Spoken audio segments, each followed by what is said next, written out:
Hey, everybody. Before we start the show, I wanted to let you know that this podcast is brought to you by Kobold Press, the makers of fine 5th edition D&D third-party products that are amazingly well-produced and play-tested.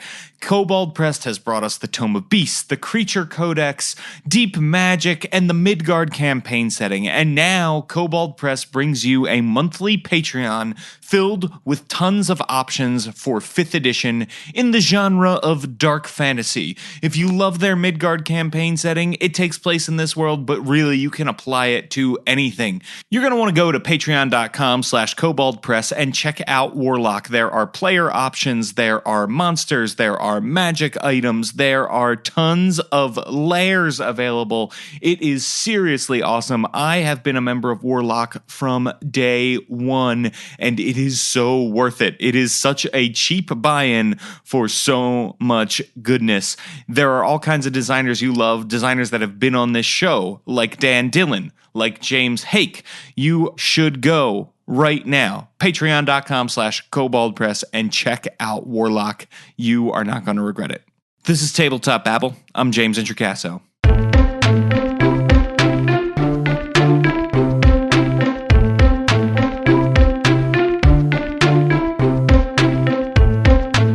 Today on the show, I am chatting with Henry Lopez. Henry is a game designer, and he works for Paradigm Concepts.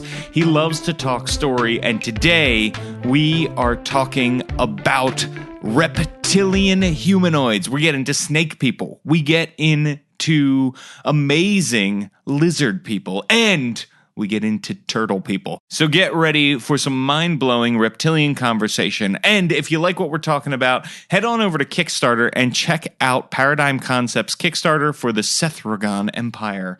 This is lizard folk in their amazing Arcanis campaign setting. We are going to talk all about it, so here we are doing just that. All right, everybody, now I'm here with one of my favorite storytellers in the industry, Henry Lopez. Who are you, and what do you do in the world of tabletop role-playing games? Well, thank you very much, James. I appreciate for you to have me on. As I said, my name is Henry Lopez. I'm the head writer and president of Paradigm Concepts. We've been publishing role-playing games now since 2001, so I guess 17 years. We're probably best known for Arcanis, the World of the Shattered Empires. It's an epic dark fantasy campaign setting that originally was published for the D20 rule set, and it's been going through various iterations, and now we're doing a 5e, or we've already done. We published the 5e edition for Arcanis, and it's doing very well. Yeah, and now you have an amazing Kickstarter going right now that relates to Arcanis. Tell me a little bit about that, because I think it's going to sort of set the tone for our conversation today about reptilian humanoids and civilizations. Sure. Well, in the original Kickstarter that we did for the 5th edition, we did so well that we were able to stretch goal a couple of books, one of which was the first Codex Geographica, the Volume 1, which was the Blessed Lands. This new Kickstarter is for Codex Geographica Volume 2, which is the Ssethregoran Empire. We felt that it was a nice monster book, but at the same time, it was not just a monster book, but a monstrous empire for anybody, not just those who play in Arcanis, but anybody who has a swamp and or jungle environment. They can pretty much take the entire setting and plop it into their campaign, and it really adds depth. It's very unique and an interesting race, or races, actually. That's really awesome. Arcanis is so unique and rich, and we've talked about it a lot before. It's a really different campaign setting that has all kinds of amazing adjustments, new things that you wouldn't see in a D&D world, things that you might typically see are totally stripped out, which makes it just really evocative and fun and full of life. And the stories that are told in Arcanis are really very interesting. You are always making hard choices. Whenever I've played an Arcanis adventure, I am always making a hard choice as a player character. It's never like, oh, there's a clear right thing to do. There's a clear path towards the bad guy that is the right and just moral path. So I think it's definitely an appealing place to play. And we're talking today about reptilians and lizard folk and snake people and all that kind of stuff. So let's talk a little bit about sort of how those apply in story in the game. Are there some universal reptilian themes and ideas when it comes to reptilian humanoids? Well, I would think so. Reptilian humanoids has or have a place in our fantasy literature history, or historically speaking. I remember as a child, I don't know, I must have been a young teen when I started reading Robert E. Howard's stuff with Conan. Well, not so much Conan, but definitely Kull, the Destroyer series, Kull of Atlantis. There was an ancient serpentman empire that rose, fell, humanity supplanted it, and now they were trying to either surreptitiously or overtly take over their old empires again. It resonates with us to feel that there's something, some menace in our dim, dark past. The fact that we embody it perhaps with these serpent men or reptilians may have something to do with our genetic history of humanity dealing with these predators, crocodiles, snakes, vipers, and whatnot. I'm not sure the actual anthropological reason, but I do know that they seem to be as a standard staple as undead in a fantasy world or orcs. I find them very interesting because you can have a lot of variations of what they are. Reptilians or reptiliads, or we call them Ssethregoran in Arcanis, isn't just one specific race or one specific species. What we've done is we had divided it up into different species. For example, you have your standard serpent folk, which I believe in the D&D they're called Huanti. I'm not sure how the correct pronunciation, but they're basically snake-like people. Legend of the Five Rings, a big favorite of mine, has the Naga, which are not like the D&D Naga, but actually serpentmen. But of course, along with them, you also that opens up the door to other types of species, like for example, lizard folk, which we call Serescents. One of the things that we try to do in Arcanis is we try to really see and interconnect these things, so they're not just disparate plots, if you will. Things in our real life have interconnectivity, and we believe that also should apply to fantasy world to give it that veneer of reality, if you will, something that people will find it easier to suspend disbelief. That it's not just this one-off thing that just appears magically and here it is, and it has no place in its ecology. We like to interweave things together, and I think that's a good rule for any game master when you're trying to put forth a fantastical environment or foe or whatnot. Lend it some sort of real life analog, if you will, so that people have an easier time understanding it and accepting it for what it is. I think that's a great dive into sort of the history. And I think, again, like everything in Arcanis, it's so cool and interesting that there's this whole empire. I think we often see in more traditional D&D settings your lizard folk are people who live in caves or swamps, and they have like a more primitive sort of thing going on, but that's not always the case in fantasy, and I know that's certainly not the case in Arcanis. So what do big, bold, grand empires look like with reptilian humanoids? well, in Arcanis and Ssethregoran, the original empire, what we like to do in Arcanis is to have, it's called Arcanis, the world of the shattered empires, for a reason. And the reason we do this is because we like to mimic the cycle that we have on Earth of empires rising and falling. It's just on a much grander scale. So we had the original Ssethregoran that migrated to this area, and they basically took over territory, if you will, that was very beneficial to them, very something warm environment and whatnot, and they established their empire. And in Arcanis, at least, what we had was they started to do what were called the Extinction Wars, where they would find other races, and if they were other reptilians, they would either subjugate them, or they would, of course, bring them into the fold as part of the empire's allies. I think that's an interesting way to look at it, in the sense of that these, or at least for us, the serpent men and whatnot are very xenophobic. Just like we take a trait that humanity sometimes has of being xenophobic, and we transfer it over to them, and they see mammals, us, as basically a food group. Once again, that heightens the fact that they are alien, that they are definitely a threat. It puts you in a position where where you as a human or even elf, dwarf, or whatever mammalian, you're in a situation where you're trying to deal with other creatures that think of you as a food source.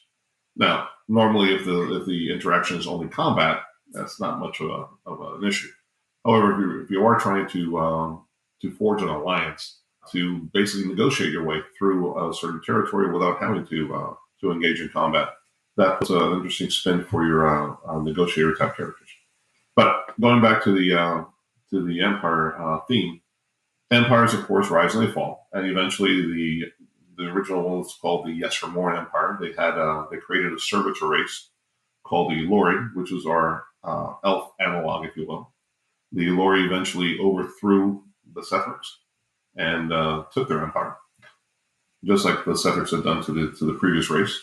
And what's left now is as a remnant in this area called the Kraljor Morass, which is this vast swamp where the Ssethrics have once again basically entrenched themselves and have been trying to reassert themselves. Now, one of the things that if you are going to use a monstrous empire of this nature, they are so different from us that obviously a serpent man or a lizard man or whatnot can't really pass themselves off as a human.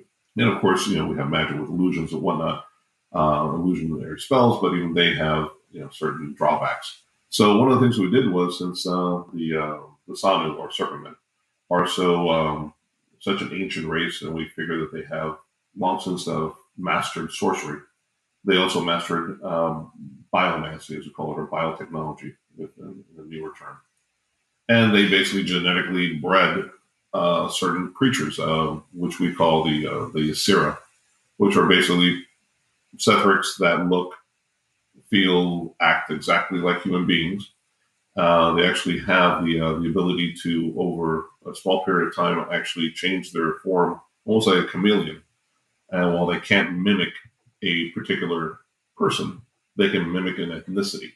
So, for example, you don't want a Ysera mimicking or trying to infiltrate the Altharian culture, which is like an African culture, to have blonde hair and blue eyes. You want them to assimilate into the race. So they're basically one of the best infiltrators of where they can change their features to match the ethnicity of the major group that they're trying to infiltrate. And the reason I'm bringing this up is because you also have to think of how the empire of this nature, since it's surrounded by greater human empires, they obviously can't just take it by force. So they're going to have to use guile.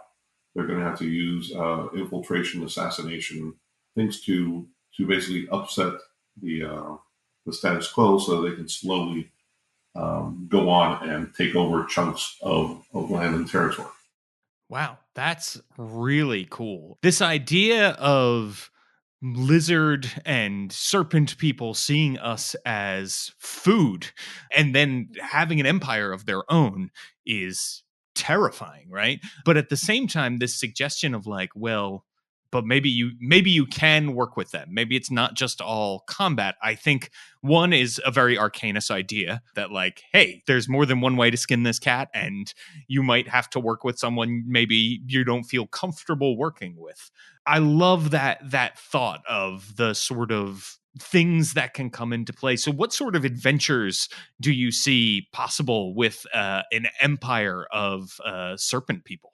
And the way that I would do it would be, and you may not need to, because most people already know that serpent men and lizard folk or whatnot are already villainous or the enemy. However, let's say that they don't, and you have a bunch of brand new people of fantasy, and you want to introduce them to a campaign setting that has such a foe. One of the first things, obviously, you want to do is you want to introduce them as a foe, right? So you may have a small skirmish where you have the Saracens going out and raiding for food, if you will, slaves. The empire always needs slaves to build temples and whatnot. You show them, or you showcase them as the villain, and then you have the little scenario. They defeat the serpent men or the lizard folk, and you're fine. And then you continue on and you do the rest of the adventure.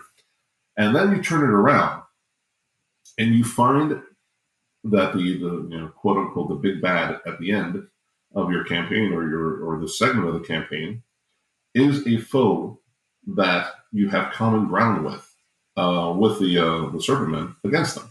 For example, in Arcanis, we have these otherworldly creatures called the Varn. And the Varn have taken over the religion. They've supplanted the Ssethregoran gods with their own gods. And the Varn are, at least they have presented themselves as the epitome of reptilian evolution. So they are better than anything. They present themselves as something that the Serpentmen and the lizard folks see as the epitome, almost like Ubermen, if you will, Uber lizards, if you will. But in reality, what they're doing is they are trying to open portals to the world so that their gods can feed off the life force of the planet, in this case, Arcanis, right? And while some people don't realize that, and they're sacrificing, slaves and humans and whatnot to these gods, every time they do, those souls are, in the campaign that we have, are slowly building a bridge. And eventually, when enough people have been sacrificed, the bridge opens, the Varn gods come in, and they start doing their Galactus bit of, ripping the entire, life force of the planet apart. Okay, so right there you have a situation where you could have certain Serpentmen or Serescents or lizard folk who already know or realize that this is going on, know that they can't stop it by themselves, and have to go out and find allies. So now you're in a position where the guys who you were fighting a little while ago, you're having to team up with to fight a greater evil.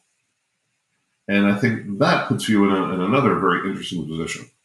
One of the things that I like to do is I like to shake things up whenever I'm playing a home game. I've done this a few times. I will give players a secondary character to play. And this will be an abbreviated NPC, if you will. In this case, I gave them all Serescent from different egg clutches, which, if you like, I'll explain what egg clutches are. Different flavors, but in shorthand, it's just different flavors of lizardmen. So they're not written up as full-blown player characters, just like little NPCs that they themselves can roleplay. And I have them play off each other so that player A is also playing Serpentman A or Lizardman A, and they have a beef. He's playing let's say the player plays a mage, so now his Lizardman counterpart that he's role playing is the big burly Agamasi, these juggernauts of the battlefield. And so I give role playing experience points for playing up the conflict, and you have the big lizard guy poking fun at the burly barbarian, and that's your axe. That's what you use. I mean, this is a true weapon, and gives it to the guy. The guy can barely lift it. And, you have these interesting interactions just to build up the story, build up, I guess, respect. I don't think there will ever be comradeship, but at least respect for each other, so that when one of these NPC players dies or NPC creatures die, it's not just, oh, okay, that was just NPC number one, no problem, cannon fodder. No, that was so and so who did this, and this, and who saved me here, and now we're battling together, and now they've died. And then these, it adds another dimension to the story. And I think those types of things enhance, the memories in the years to come. Hey, do you remember when this happened? And and you can commiserate over that kind of story. Again, it's all about adding depth and dimension. You don't want two-dimensional characters in anything, whether it be Serpentmen and Sanu, or Undead or anything else. Yeah, that's hugely, hugely important to the adventure crafting with this kind of thing. And I think hand in hand, it goes along with like getting into the mindset of serpent people and reptilian people, which I think I typically think of as, that most people have, like most reptilian people have a more alien mindset. I think that's how we tend to play those things. Do you think that's the case? I do. I mean, they obviously have a different mindset as far as I'm concerned. For example, I have there's a Serescent, a lizard folk race called the Black Talons that is a playable character race. It always has been since the very beginning of Arcanis. And one of their, I wrote up, there's an entire chapter in the new Ssethregoran book about them. And I basically tell them that their primary motivations is not necessarily, wealth and glory and whatnot. No, it's feeding, mating rights, and then perhaps, glory in that order.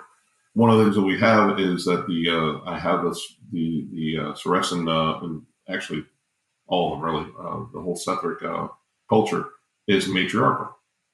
And the females are the ones who decide who gets to mate and whether males are allowed to mate, fertilize a female and produce eggs and hatchlings and whatnot. Because again, they're not mammals, so they lay eggs. And we have creches. That in and of itself lends an alien mindset to it, because you don't have a familial bond.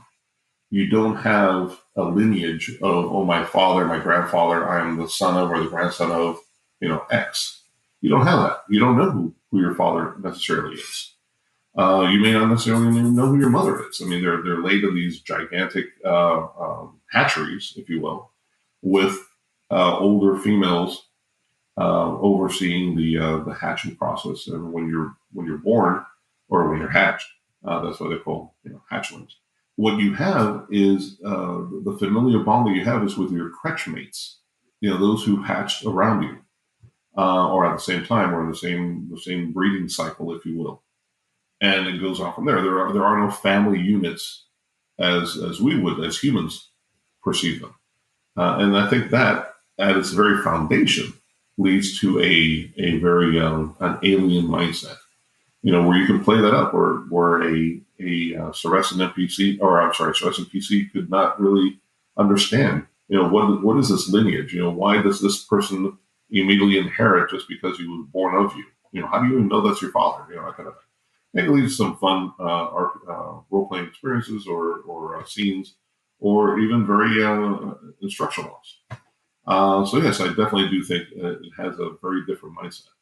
And of course, it's all about feeding. They have that reptilian urge or basic urge, to feed and to mate. Those are the two things. And then, obviously, we have the glory and the honor and whatnot. And but those are more elevated or evolved pursuits, if you will, above and beyond the basics. And I think if you role play those, and you have that in your mind when you're playing that kind of character, it kind of leads you to different paths of what your guy is all about. He may not want, or she may not want, necessarily the uber, magic item that gives you whatever, the cloak of visibility or whatnot. It may be something completely different. A horn of plenty, I think, would be pretty interesting for a Saracen character, so they will never go hungry, and because that's their mindset, feeding. And then, beyond that, what can I do to impress the female so that I can get mating rights? Things of that nature. Yeah, totally. I mean, and those are basic needs that all animals can sort of relate to and then play up in the way that they would be changed by the society of these reptilian people. Hey, everybody, just wanted to take a quick break to let you know this podcast is brought to you by Genuine Fantasy Press. Genuine Fantasy Press is giving away a free version of the new book, The Compendium of Forgotten Secrets, Awakening. It's over at genuinefantasypress.com. This book is for 5th edition D&D. All of the player content is included in the free version, 125 pages, and it contains 34 new subclasses, 17 new warlock patrons and familiars, over 175 new spells and invocations, 10 new races, and a dozen campaign hooks. That's 190 pages of new content. The book is designed to work with both classic and homebrew settings and gives you new ideas for your world and game. There's beautiful full-color artwork, and it is available internationally in hardcover on Amazon. Genuine Fantasies Press tagline is inspiring adventure, and when you check this out, it is for sure that. I went and got their free copy, and it is pretty freaking cool, people. You are going to want to go check this out. GenuineFantasyPress.com. Inspiring adventure. All right, back to the show. do the reptile people experience emotion? I think that's a big one that I see a lot of. Like, they tend to be less, I guess, passionate in their emotions in a lot of fiction and that sort of thing. More stoic, it seems. Is that a good interpretation of that? Is that what do you think? If you're looking at it historically in the literature, yeah, they usually tend to be cold because reptiles are cold blooded. But to have a fantastical reptilian race, they really can't be cold blooded, biologically speaking. Actually, the person who wrote the original manuscript to Ssethregoran way back in the D20 days was a herpetologist. He actually has his doctorate in the study of reptiles. So he and I had a long conversation how they would eventually have to evolve out of being cold blooded. And I think this emotionlessness, there we go, stems from our trying to place an emotion to a biological imperative or a biological function. In this case, that they must heat themselves, so they're cold blooded, so they have that steely eye, they don't feel emotion or whatnot. I think that while that's interesting, and again, most people probably play that off because that's the natural instinct is to go that way. I think if you go the other way and make them passionate, perhaps not as passionate as a human could be, or perhaps they don't go off into flights of fancy, but when angered, they fly into into fury. When they have extremes in passion. They don't bubble, if you will, the emotional spectrum. They don't have small little ups and downs. They flare up and then they flare down. One moment they're calm and cool, and the next moment they're flying to a rage. If you want to give something especially if it's a player character, you want to give them a third dimensional character. You want to give them 3-dimensional characteristics. Just having them be the cold-eyed killer all the time. I wrote a small little sidebar where one of the things that the Saracens, the Black Talon Saracens, do is, their art is they throat sing. That's how they basically serenade women. That comes from the crocodile throat thumbing that they do. Another thing that I did was, since they're all about smells and scents and whatnot, when they do a piece of art, it has a dimension where humans are blind to because it has a pheromone component to it. So they see not just the colors and the forms and the shapes, but there's also a dimension of a pheromone that gives an emotion to it that humans are completely oblivious to. They see them, they take pity on us for being so blind that we don't have a sense that they do. Or our sense of smell is so poor compared to theirs and whatnot. I think you can add a lot of things and not just go with that dispassionate, nothing riles me. I suppose you could do it, but I just find it more interesting if you go the other way. I totally agree, and I think one of the things that is cool about serpent people is you can make them as sort of diverse as our population is if you want to, especially if there's a big old empire of them. They could have sort of a typical mode or that sort of thing, but it's always fun to meet the exception to the rule too, which I think is really cool. I think it's important also, and I do this not just for the serpent men, but we did that for the dwarves and the Elori and whatnot. It is important, in my mind, when you're creating and crafting a campaign setting, that races should not be monolithic. And by that I mean, all dwarves are the same. They all do this, or all elves are the same, or the only difference is, this is a whatever it is, a high elf, and this is a forest elf or whatnot. It's just if humanity has multitudes upon multitudes of cultures and ethnicities, then why shouldn't other races? So, for example, we have in the Serpent Men, there are 6 what we call pits, separated by houses, but they're really ethnicities. Pit Seth, they're still Serpent Men, but they have the cobra hoods. Pit Aspis is noted for their yellow and black bands across their bodies. We have another one that has the rattler's the rattlesnake's tail and whatnot.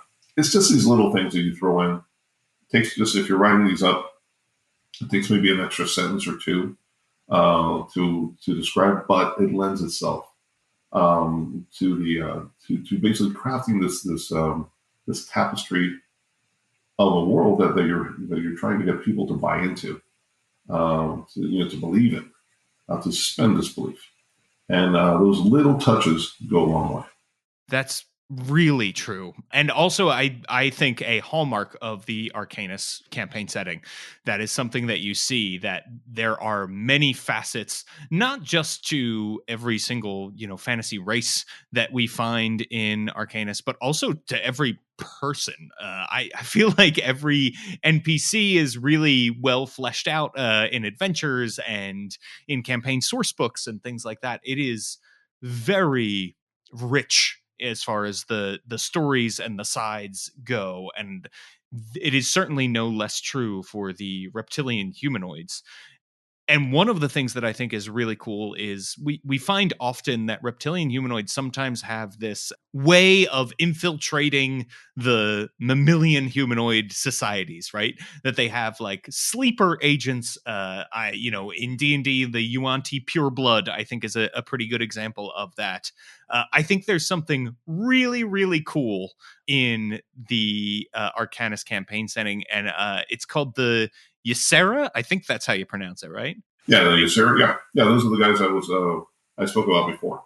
Those are the guys that I said they're basically bioengineered, if you will. They look like humans. They have the ability, so if they're moved around from place to place, to actually mimic or slightly change their form to match the ethnicity of the group that they're infiltrating. So if they're going to Altheria, they take on the darker skin by increasing the melanin levels of their skin tones. Their hair changes, even their facial features shift slightly. Whereas if they were to go to, I don't know, the Korani Empire, the heart of the Korani Empire, well, now you're talking about people who, their hair would turn from that dark brown to a lighter shade of blonde. Their features would become more, Romanesque, more aquiline, if you will. Their skin obviously would pale. And I think it's those little things that really don't really make a big difference. It's not like they can impersonate a specific person. I can't. Ysera can't go in and say, "Oh, look, I look exactly like the Emperor." No, that can't. They can't do that. But what they can do is their function, which is to infiltrate without being noticed, and that's the basic thing. You don't want people you don't want to stand out in a crowd if you're an infiltrator or an assassin, if you will. And what the Sanu, the Serpentmen, do is that they have created different breeds for that. So there's three main enemies, if you will, of the Ssethregs. Obviously the humans, so you have the Ysera for that. The Lori, or the elves that overthrew them, so they created the Yasuma. The Hasuma basically have the same function as the Ysera, but for Lori culture. And then, since they have this, the Saracen, the lizard folk I was talking about, the black talons that are a playable race. They were part of the Ssethregoran Empire, and a few hundred years ago, they had a religious epiphany, and they fled and allied with humans against the Ssethregorans. So they have another Saracen infiltrator, Egg Clutch, called the Longclaw, that have the ability to basically to shift and morph into and look just like another Saracen, to infiltrate the Black Talons.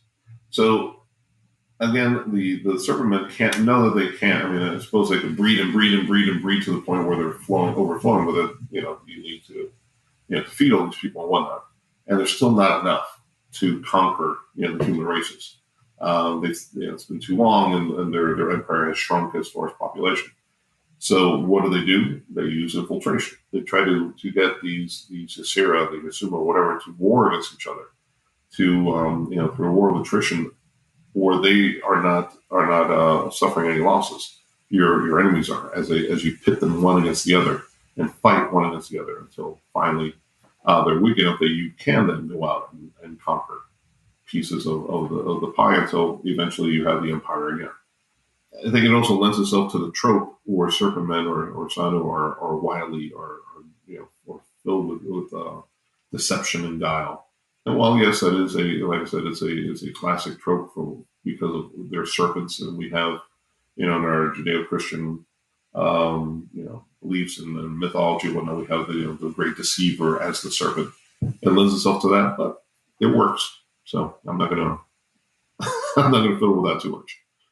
I think it's a really cool thing. There's one other thing that we haven't talked about, right? We've talked about lizard folk and we've talked about serpent folk, and we need to touch on shellbacks a little bit more because we got to talk about turtle people, right? So yeah, tell me about the shellbacks, and are they different than the other reptilian folk of Arcanis? Well, yes, actually they are. They're postulated as one of the eldest races, except that nobody knows for sure. Well, actually, somebody knows, but they don't know. And the reason they don't know, the shellbacks themselves don't know, and the reason they call themselves shellbacks as a descriptive rather than a name. Everybody else has a name. The lizard folk are Saracen, the serpent men are Sanu, and whatnot. Everybody has a proper name, but they don't. They have a descriptor, and the reason for that is that they and this other this amphibian race called the Hylas, this frog-like, toad-like race, were opposing each other in obviously for resources and whatnot. And the Hylas made a pact with the Ssethregoran, so the Ssethregoran Empire, against the Shellbacks to basically win the war. But the Hylas didn't just stop at winning the war; they went all in to complete genocide. And not just genocide of the people, but of the culture. They destroyed their libraries, their historical records, their religion, their temples, their gods, everything you could possibly think of. They executed all of their elders, their scholars, their priests, and whatnot. So that what you're left with after a generation or so is a people who are bereft of identity, and that's what they are. There are people who are bereft of who they are, and they're called shellbacks by their oppressors. To the point where I wrote a little thing where they have names given to them by those who enslave them that they refuse to use amongst themselves.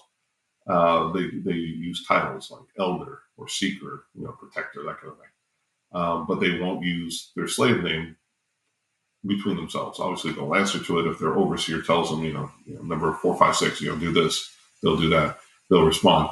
But among themselves and their own society, their own, nascent society, they won't. So basically, the shellback heroes, the PCs, are those who have been selected from their little enclaves, if you will, little reservations where they're forced to work and whatnot, to go out and find ancient artifacts or historical history records out beyond the realm of the Ssethregoran Empire to find out who they are, and to come back and say to their people, this is who we are, this is who we were, and this is who we can be. And obviously along the line to find other allies and whatnot. But one of the things that originally, what I was going to do, I know turtles are reptiles, and the original write-up, I made them into a weird amphibian race. Just because because of the Extinction Wars and their mindset, they always worked to work with other reptilian people against everything else. And then I was like, well, they wouldn't side with the amphibians against them, so I got to make these amphibians one. But then I started thinking, and people were pointing out that may lead to confusion. So I'm going to turn them back into normal reptiles, and I found a reason why. While the PCs won't know, this is meta knowledge. Is one of the throwaway lines I put there is that as a player character race, they cannot be clerics because they don't have a religion, they don't have a god, or that they have one, but they don't know how to contact him or her or it. So what in exchange for religion, they have shamans, and shamans truck with spirits. And over the generations, they've been able to find spirits that can tell them little snippets of their historical, evidence, how they once had beautiful domed cities that dotted the wetlands and the coastlines, and that they used to trade and have some sort of alliance or whatnot with the Elandru, which are like the Cyclops. But these aren't the Cyclops of the modern age that are kind of savage and feral, but the ancient Cyclops before the Ssethregs in their Extinction War destroyed them. So I thought, okay, so maybe that's the hook. The Sanu, the Serpent Men, remembered that the Shellbacks sided with the Eladru against them. and this is payback for siding against your kind. And that's why they sided with the Hylists to destroy the Shellback culture. So that's what the Shellbacks are all about. I think that's it gives you a very different type of PC, one who is kind of like a blank slate, but yet is driven to find the truth. And you have a reason to go delving into ancient ruins and whatnot.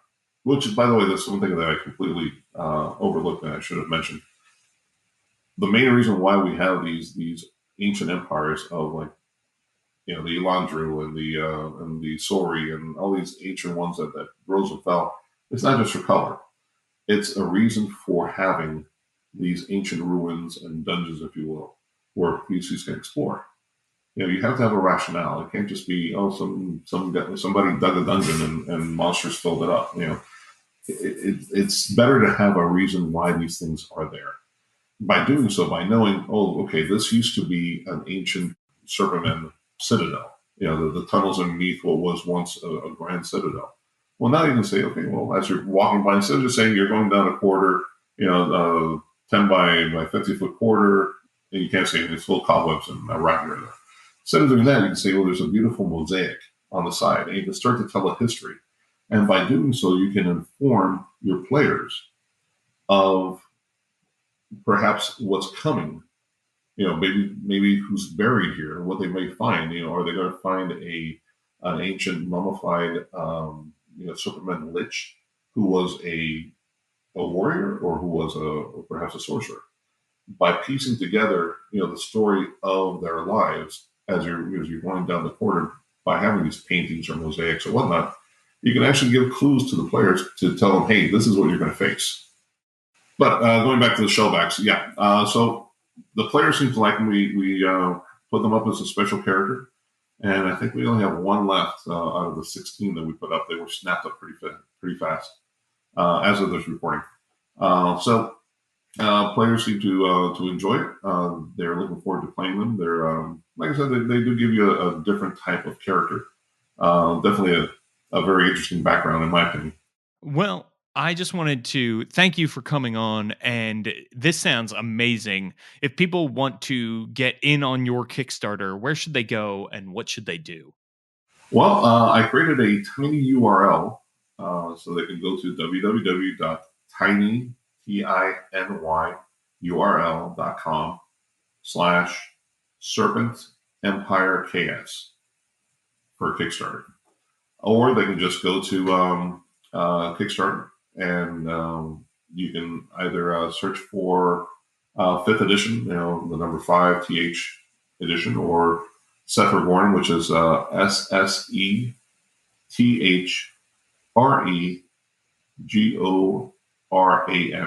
Empire, and they'll throw you right in there. Of course, they can always find us on Facebook. We have a couple of Facebook groups. If you look, you can go to just do a search on the Facebook groups for Arcanis, ARCANIS. There's 2 groups, one for the living campaign and one for just, which deals with the rules and whatnot. The other one is just for the world setting. So if you just want to talk about storycraft or whatnot, that's the place to go. It's a no flames group. Everybody is very, very pleasant, very, very nice, very welcoming. And if you have any questions, you can always go there, and we're more than happy to help you out. Awesome. Well, thank you so much for joining me today, Henry. I really appreciate it. Oh, my pleasure, James. Thank you very, very much for having me. Man, I told you we were going to get to those turtle people. I am super duper excited. Tabletop Babble is a new-ish show, and you can help us grow. Help other people find us by giving us a rating on iTunes. Even if you don't use iTunes, odds are the podcatcher app you uses the iTunes algorithms to rate and recommend podcasts. So if you leave us a 5-star review, I'll read it out loud. You can make me say anything you want, like Spriggs18, who left a review, very informative and entertaining.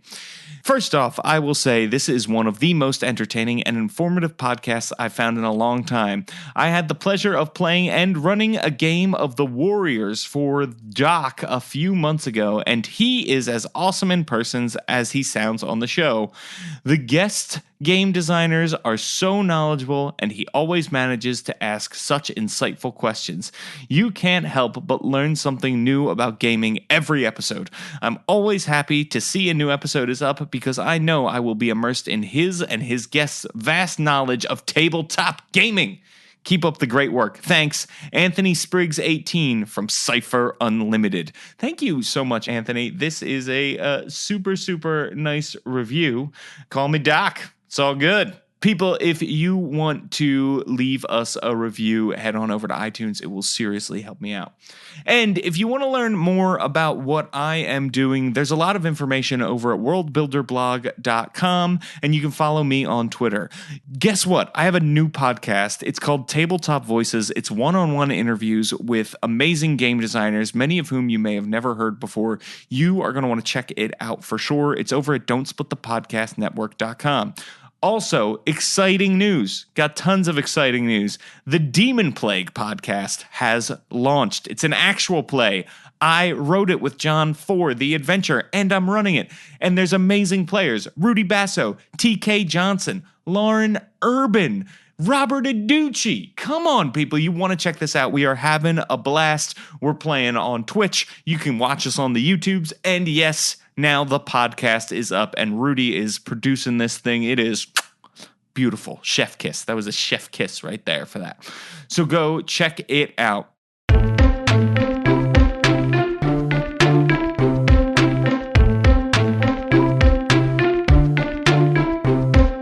Tabletop Babble is a show on the Don't Split the Podcast Network. Thanks to Rudy Basso for founding it with me.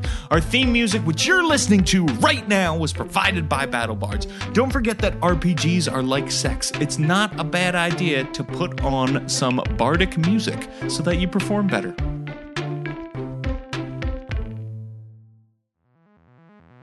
I'm Lisa Chen, and I host Behold Her, a monthly podcast that shines a spotlight on women in the world of tabletop games.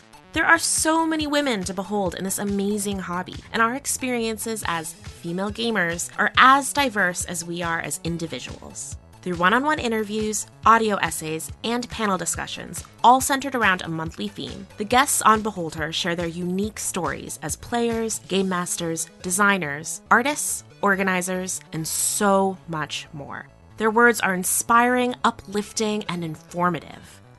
Check out Behold Her Podcast wherever podcasts are found, or visit beholdherpodcast.com.